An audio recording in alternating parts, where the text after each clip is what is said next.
Estimados, dichosos que estén acá escuchando esta disertación, quien les habla es el profesor Ángel Serpa Aponte, profesor de pre y posgrado en diferentes universidades en Caracas, Venezuela, en Derecho Procesal Penal, Derecho Penal Constitucional.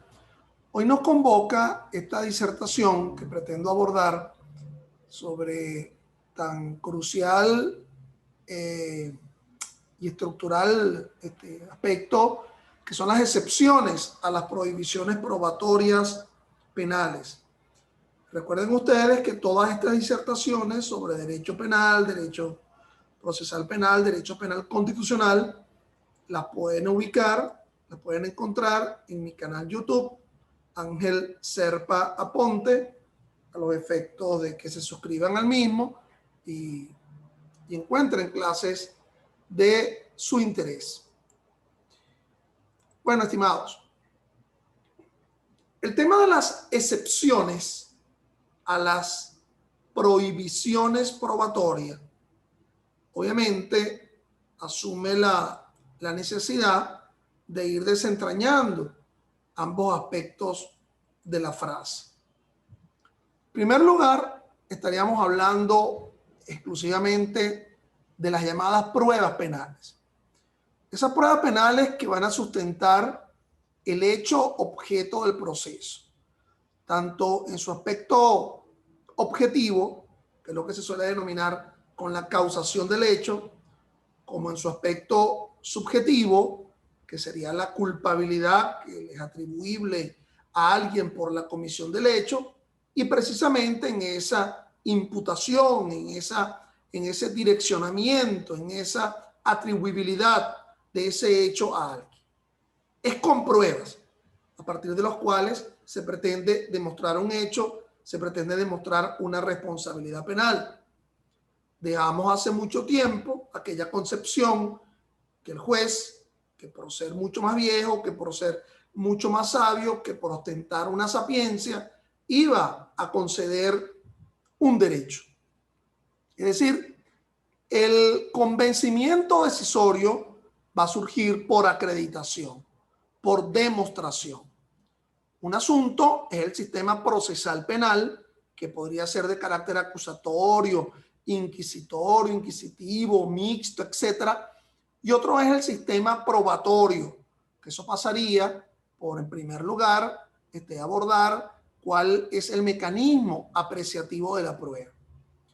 Pero también es cierto que todo lo vinculado a la prueba ha de atenerse a un contenido garantista de un origen constitucional. En todas las constituciones, palabras menos, palabras más, ustedes van a encontrar cláusulas constitucionales que abordan el tema del cumplimiento del debido proceso y que, formando parte del llamado cumplimiento del debido proceso, nos encontramos con lo atinente a la llamada prueba lícita. Valga abordarlo desde el punto de vista de nuestra Constitución. En su artículo 49, numeral primero, uno de los elementos que conforman el llamado derecho a la defensa es la licitud de la prueba. Inclusive hay un abordaje frente a la llamada nulidad de la prueba, como lo dice expresamente el numeral primero del artículo 49 de la Constitución, y dice la norma: si ha sido obtenida en violación al debido proceso. Se anula la prueba que ha sido obtenida en violación al debido proceso. Mal pudieras asumir que, como se encuentra en el numeral primero, solo se está abordando la prueba que se anula porque ha sido obtenida en violación al derecho a la defensa, que es lo que encierra el numeral primero, sino cualquiera de las garantías que están vinculadas al debido proceso: derecho a la defensa, presunción de inocencia, principio de audiencia, juez natural, no confesión coacta, principio de legalidad sustantiva, cosa juzgada o imposibilidad de nueva persecución u omisión injustificada. Cada uno de los numerales que encierra el artículo 49 de la Constitución si la obtención de la prueba ha sido violentando alguno de esos derechos que conforman la garantía, la respuesta constitucional es la nulidad de dicha prueba. Pero es que además la palabrita obtención debe ser extrapolada, es decir, debe ser concebida, no solamente así como dice mi mano, yo tengo algo, sino que ha de estar presente en la llamada obtención, pero también en la incorporación, ofrecimiento de la prueba, la admisión de la prueba, la producción de la prueba y la apreciación de la prueba. Hacia ello debe extenderse el concepto de obtención probatoria. Hacia ello debe extenderse el concepto de obtención probatoria. Es decir, que no se adhiere exclusivamente en el mero encuentro de la prueba, o si quieres una transformación entre elemento de convicción y elemento de prueba, sino en todo lo que está vinculado al quehacer probatorio. Entonces, fíjense, ese sería, digamos, el primer eslabón de la frase que yo pretendo, ¿verdad? Las llamadas excepciones a la prohibición probatoria. Entonces, en primer lugar, estaríamos hablando de las pruebas que permiten demostrar un hecho que ostenta una característica formal de ser un delito. Pero además hay que entenderse, mis estimados, que en relación al proceso penal venezolano, al procedimiento ordinario dentro del proceso penal venezolano, nos encontramos con tres fases cruciales en relación con el asunto probatorio. Uno es la fase netamente obtentiva de la prueba, que sería la fase preparatoria, tal como lo indica el 262. La otra fase, que sería el periodo intermedio o la fase intermedia, es aquella en donde se verifica la llamada idoneidad formal de la acusación, pero específicamente frente al tema probatorio estaríamos hablando de la idoneidad formal de la prueba. Es decir, sería una fase que en lo que atañe a la prueba, para no abordar el tema del hecho objeto del proceso ni de la calificación jurídica, es la fase que se encargaría de analizar si hubo licitud, si hubo pertinencia, si hubo necesidad de esa prueba, si hubo idoneidad, lo que le correspondería al juez de control en el periodo intermedio del proceso penal. Para luego, en la fase de juicio, cuando se da la apreciación de la prueba, es porque fundamentalmente es un debate frente a la fiabilidad de la prueba. Es decir, la fase de juicio estaría circunscrita fundamentalmente a tratar de entender la capacidad demostrativa de dicha prueba, la aptitud con P y la actitud del sujeto de prueba para demostrar ese hecho, porque se supone que previamente en el periodo intermedio ya se abordó todo lo atinente a licitud, necesidad, pertinencia e idoneidad de la prueba. Esto no significa que si sobrevenidamente vayamos a encontrar un problema de ilicitud probatoria en la fase de juicio, bueno, el tema se ha abordado, pero en la manera, la arquitectura, como lo define el Código Orgánico Procesal Penal, parece que el tema de la licitud, idoneidad y pertinencia tendrían su momento bien específico, que sería el periodo intermedio. Tanto es así que conforme al vigente Código Orgánico Procesal Penal del año 2012, en su artículo 314, en su parte final, se nos dice que tengo una oportunidad muy ulterior, inclusive de apelar, de cuestionar, de impugnar aspectos relativos a la licitud probatoria, cuando en el 314, infine, se permite la apelación de la autoapertura a juicio cuando la prueba que ha sido incorporada dentro de la llamada comunidad probatoria en el autoapertura a juicio es una prueba ilícita o hubo una ilícita inadmisión de la prueba. Es decir, los temas de ilicitud circunscrito a dicho periodo intermedio, pero es que además lo reafirma el 177 cuando nos dice, bueno, en la fase de juicio no se podrán anular actos inherentes a la fase preparatoria o el periodo intermedio, pero luego incorpora esa primera frasecita, salvo que sea un problema de violación al debido proceso. Entonces, fíjate lo que te he venido abordando. Prueba penal. La capacidad demostrativa de la prueba en juicio por el tema de la fiabilidad. La posibilidad del cuestionamiento de la ilicitud de la prueba en el periodo intermedio. Ahora, dicho todo esto, yo prácticamente como que te borro todo lo que he dicho y ahora voy a abordar las excepciones a las prohibiciones probatorias. A ver, esa prueba que sea cuestionada por su ilicitud está prohibida para pretender demostrar un hecho objeto del proceso o una responsabilidad. Es lo que, siguiendo a Belling en aquella famosa conferencia, ¿verdad?, de comienzos del siglo XX, que denominó las prohibiciones probatorias, mal se podría utilizar esa prueba para pretender demostrar un hecho si está teñida de inconstitucionalidad, de ilegalidad, y él establece diferentes hipótesis. Palabras menos, palabras más, las mismas hipótesis que tiene el 181 del Código Orgánico Procesal Penal, aquel que aborda la llamada ilicitud de la prueba, haber sido obtenida con violación a la intimidad, haber sido obtenida con coacción, apremio, utilizando medios indebidos, que es lo que, para resumir, establece el 49.1 de la Constitución con la llamada prueba en violación al debido proceso. Entonces, esas prohibiciones probatorias, exceptuar la posibilidad de que esa prueba se admite, que pretenda demostrar un hecho, esas prohibiciones le vamos a colocar excepciones. Entonces, fíjense por dónde se ensambla toda esta idea.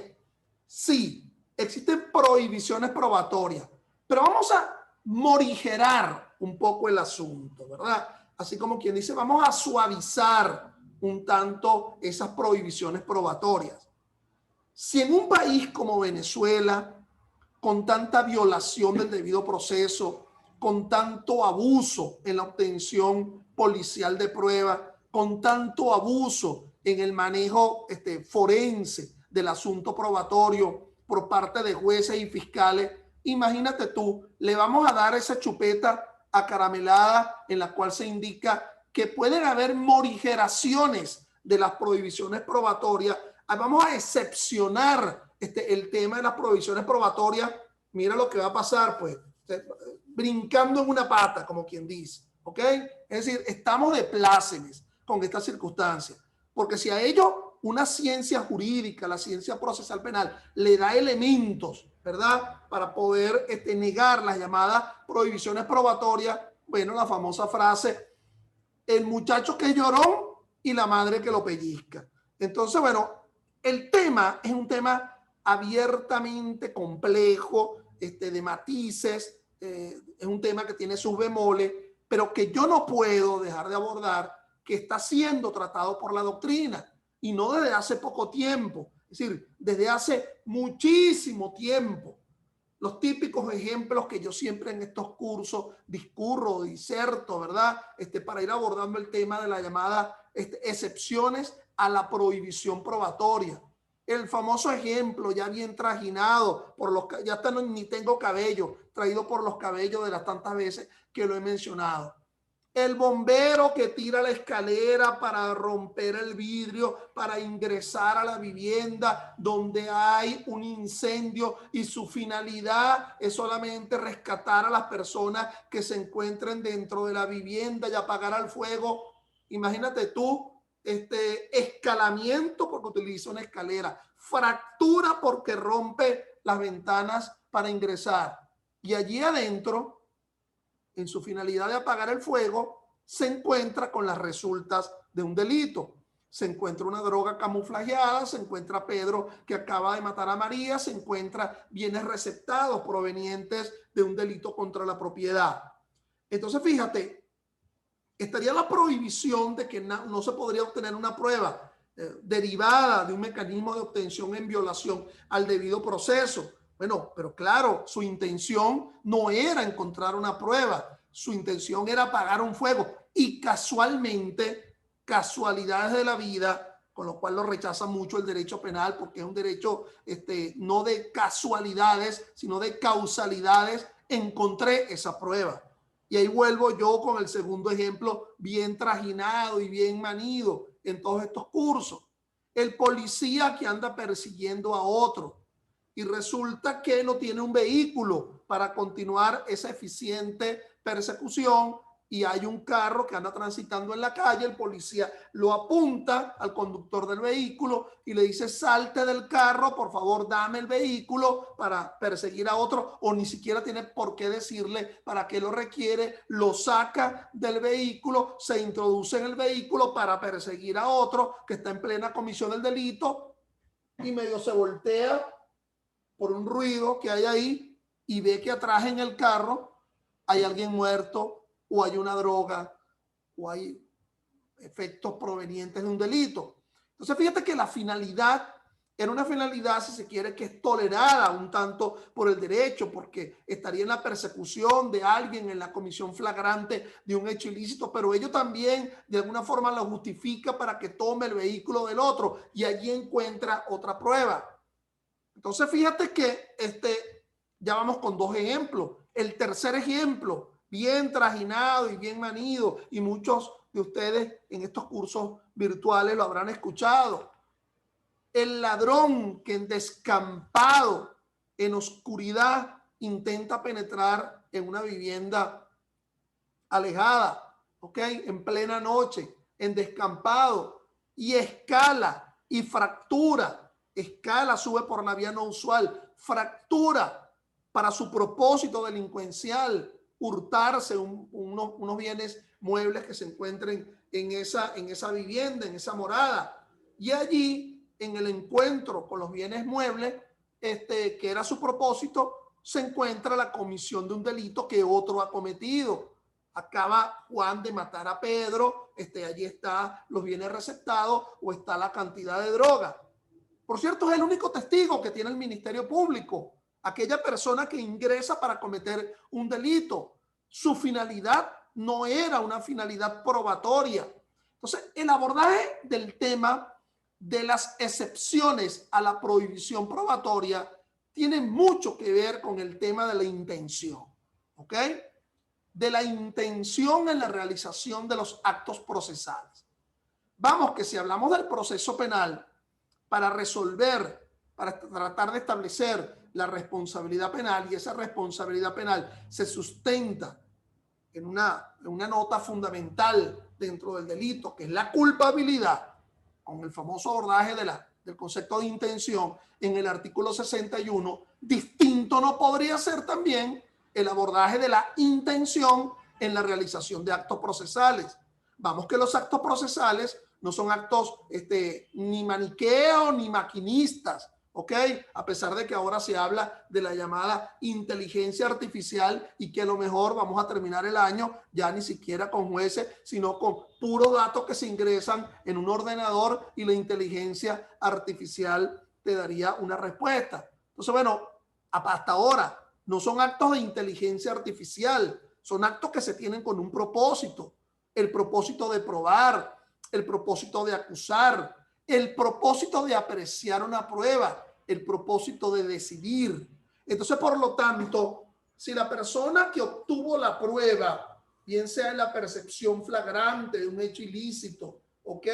Una víctima, la autoridad policial, el clamor público, ese era su propósito. Entonces, obviamente que el tema de la intención debe guardar un neto resultado frente al problema de la obtención de pruebas. Es decir, la prueba ilícita tiene que ser analizada no solamente en la perspectiva de su resultado, sino en la perspectiva de la intención de quien lo obtuvo. Y en la medida del análisis de la intención de quien obtuvo, se puede ir morigerando, ¿verdad?, el tema de las llamadas prohibiciones probatorias. Obviamente que todo este entramado de análisis que ha sido bien tratado por la doctrina, no ha sido abordado. No hay ningún tipo de decisión de nuestro Tribunal Supremo en donde haya analizado el problema de la intención en la obtención probatoria, sino que solo lo despachan bajo el prisma de la ilicitud, ¿sí? La llamada prohibición probatoria, sin el abordaje del planteamiento, digamos, excepcionante de las llamadas prohibiciones probatorias. Bueno, entonces, fíjense, yo todos estos temas, ustedes ya lo saben, todos estos temas que abordo yo en mis disertaciones, en mis clases virtuales, yo lo vinculo a algún libro, recomiendo algún libro. Obviamente que el libro clásico, aún en este 2021, es un libro de 1999, que es de Miranda Estampre, este autor español, el concepto de prueba ilícita y su tratamiento en el proceso penal.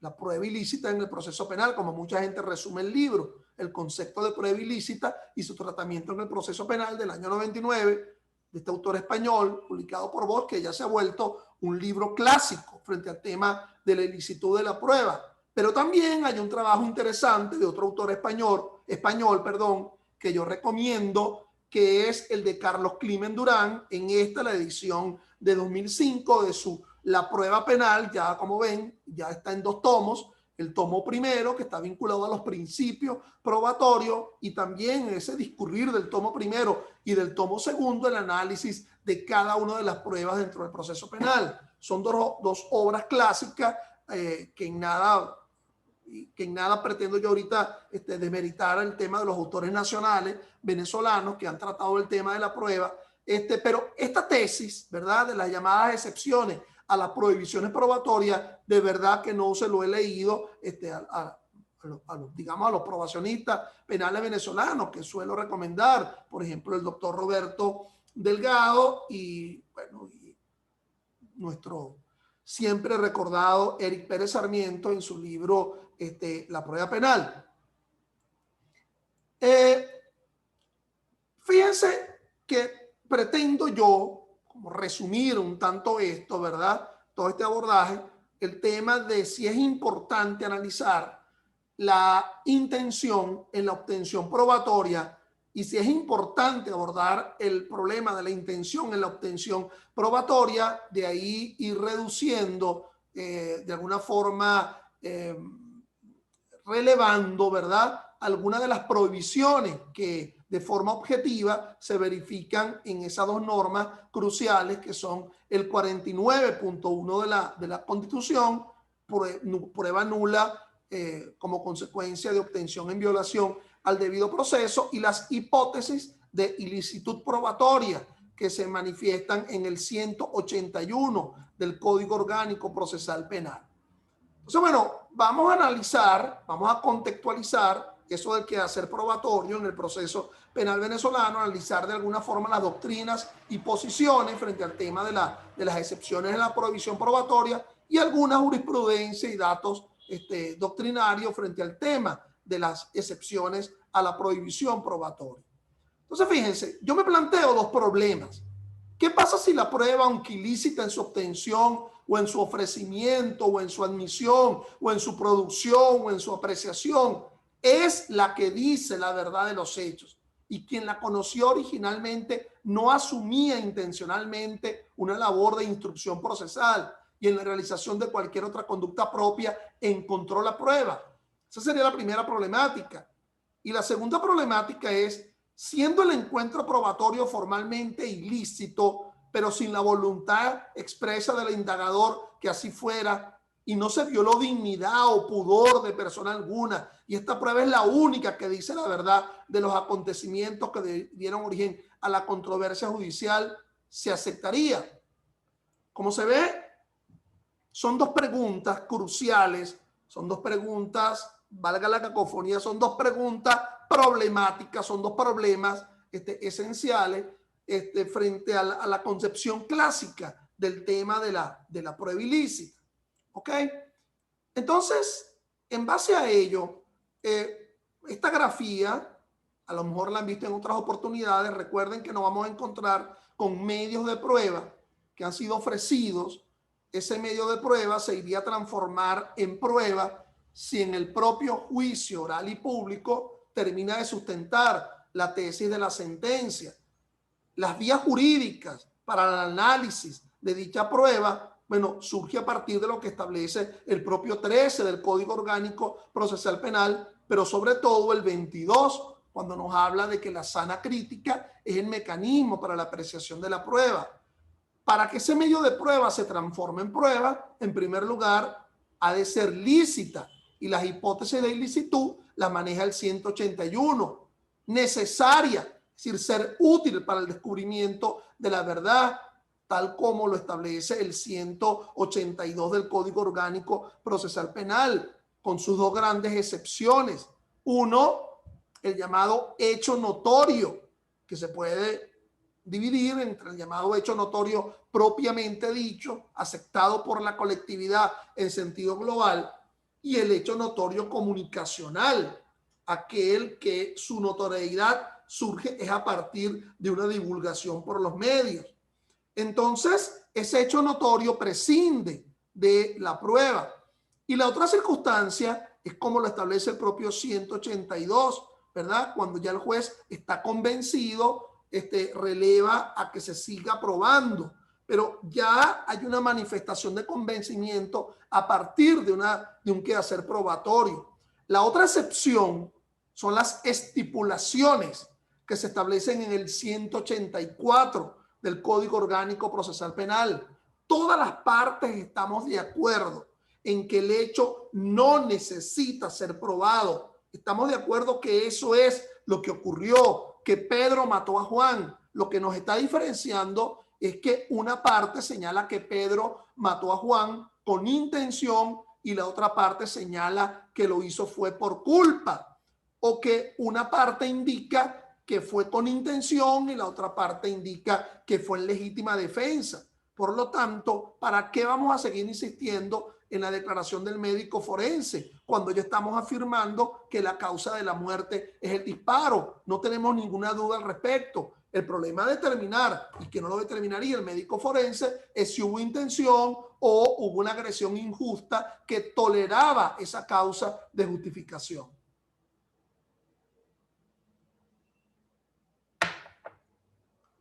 Entonces, la otra aproximación es el de la llamada pertinencia, que el hecho, que la prueba al menos se refiera directa o indirectamente al hecho objeto del proceso. Y por eso es que todavía se puede hablar de la existencia de los indicios. Los indicios, como lo decía aquel libro de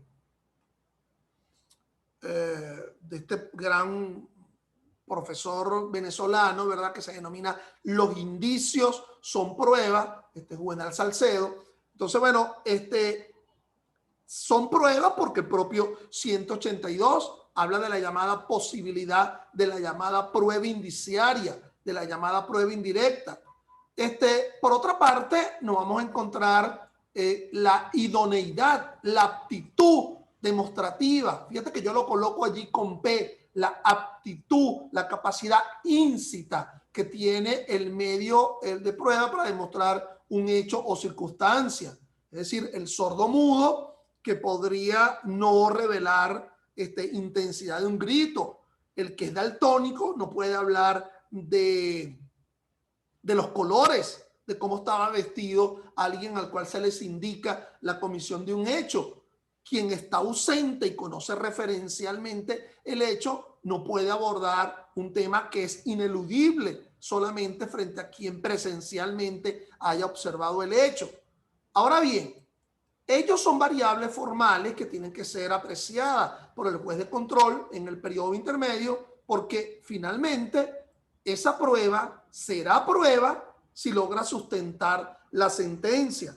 Es lo que yo denomino fiabilidad, aptitud sin actitud. Es decir, el medio es apto, pero el comportamiento procesal del sujeto de prueba durante el debate del juicio oral y público no le revela esa actitud para demostrar fiabilidad.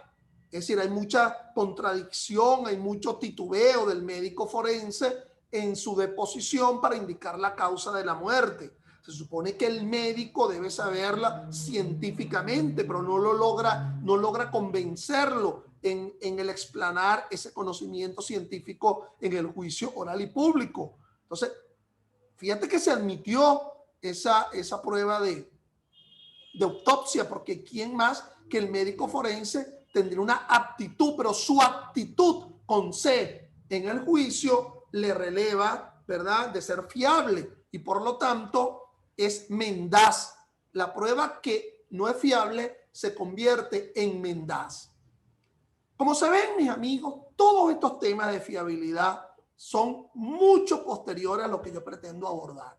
Porque aquí lo que queremos abordar es un problema de ilicitud probatoria, ¿ok?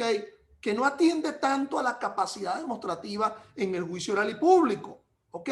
Sino cómo se obtuvo esa prueba. Es un problema de ilicitud y morigerar esa ilicitud por las llamadas excepciones, que forman parte de tesis que lo ha venido abordando la doctrina, la llamada doctrina extranjera, frente al tema de las excepciones a la prohibición probatoria. Fíjense que la manera de apreciar esa prueba, conforme al 22 del COP, es la sana crítica. Y esa sana crítica es la capacidad que tiene el juez de cuestionar la aptitud demostrativa de un determinado sujeto de prueba. Eso es el concepto de sana crítica. No me vuelvas con el temita de que la sana crítica es que el juez tiene que motivar de dónde obtuvo su convencimiento en una sentencia. Ese juez tendría que motivarlo aun cuando no fuese el sistema de la sana crítica, fuese el sistema de la libre convicción razonada o de la prueba tarifada. De igual forma, tiene que indicar de dónde provino. La sana crítica es la potestad que tiene de cuestionar esa capacidad demostrativa del sujeto de prueba, pero hacerlo comedidamente, ¿okay?, deportivamente, como lo dice la frase, de una forma sana, ¿ok? Es decir, no excepcional o irregular, utilizando esos tres instrumentos que establece el COP, los instrumentos de la sana crítica: la lógica, la experiencia y la ciencia. Entonces, fíjense, mis estimados, que las hipótesis de prohibiciones probatorias están descritas en el 181. Los elementos de convicción solo tendrán valor si han sido obtenidos por un medio ilícito o incorporados al proceso conforme a las disposiciones de este código. No podrán utilizarse información obtenida mediante tortura, maltrato, coacción, amenaza, engaño, indebida intromisión en la intimidad del domicilio, en la correspondencia, las comunicaciones, los papeles y los archivos privados, ni las obtenidas por otro medio que menoscabe la voluntad o viole los derechos fundamentales de las personas. Asimismo, tampoco podrá apreciarse la información que provenga directa o indirectamente de un medio o procedimiento ilícito. Como te das cuenta que esta terminología que establece el 181 aborda la ilicitud, 1, frente al medio propiamente dicho; 2, frente al mecanismo de obtención de la prueba; y 3, frente al mecanismo de producción o evacuación de la prueba. Hay medios que son ilícitamente ilícitos, sin ningún tipo de diferenciación en su obtención o en su producción. Por ejemplo, la declaración de la madre del imputado. Bueno, sobre ella está el mecanismo de la no declaración coacta del artículo 49.5. Hay medios que son instrumentalmente ilícitos. El llamado suero de la verdad, ¿ok? La obtención de una máquina a partir de la cual el dicho de veracidad se va a verificar por la utilización electrónica de un instrumento. Bueno, son mecanismos esencialmente ilícitos, pero hay unos que podrían tener sus bemoles, ¿ok? Su relativismo. Entonces, fíjense que Ese 181 nos habla de lo que desde el propio Ernest Belling nos habla de la llamada ilicitud positiva. Es decir, que los temas del encuentro de la ilicitud probatoria siempre surgen por el incumplimiento del principio de legalidad probatoria. A ver, hay muchos principios de legalidad. Está el principio de legalidad sustantiva. Nadie podrá ser sancionado sino sobre la base de un ilícito que se describa en previa pauta de ley, como lo establece el artículo 1 del Código Penal y el 49.6 de la Constitución. Está el principio de legalidad adjetiva. Los actos procesales tienen que realizarse conforme a su previa previsión legal. ¿Okay? Valga la cacofonía, lo cual establece la Constitución a partir del propio artículo 253 de la Constitución. Si los actos procesales realizarse conforme a previa pauta de ley. Pero hay otro principio de legalidad que es lo que es inherente al tema que nos aborda, que es el tema probatorio. El principio de legalidad probatoria, lo cual lo establece el 183 del Código Orgánico Procesal Penal.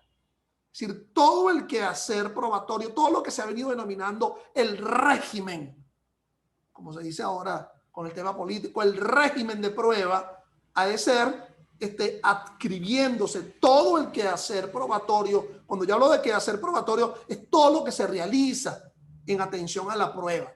Su obtención, su incorporación, su apreciación, su producción, todo ello conforma un quehacer probatorio. Por cierto, no confundirlo con el concepto de carga probatoria, porque se habla de la llamada carga subjetiva de la prueba, en el sentido de quien tiene la titularidad de la acción penal, yéndome hacia el ámbito penal, es quien le corresponde probar, porque en otros ámbitos ese principio es distinto, la carga subjetiva, es decir, en el sentido de quien alegue un derecho le corresponde su probanza, pero me estoy circunscribiendo a lo penal con la titularidad de la acción penal. Pero también existen otras cargas, que es la que se denominan cargas objetivas de la prueba, en atención al proceso, es decir, otras actuaciones que realizarían otras partes en atención de la prueba. Por ejemplo, el testigo tendría como carga objetiva 3, ¿verdad? Acudir al proceso, declarar y decir la verdad. Y mis estimados, ya veo que los que tengan gusto pueden volverse a incorporar a la segunda parte de esta disertación con las mismas coordenadas, ¿ok? Bueno, porque me estoy quedando corto en la explicación para abordar las llamadas excepciones a la prohibición probatoria. Bueno, los que deseen incorporarse con las mismas coordenadas. Hasta ahora.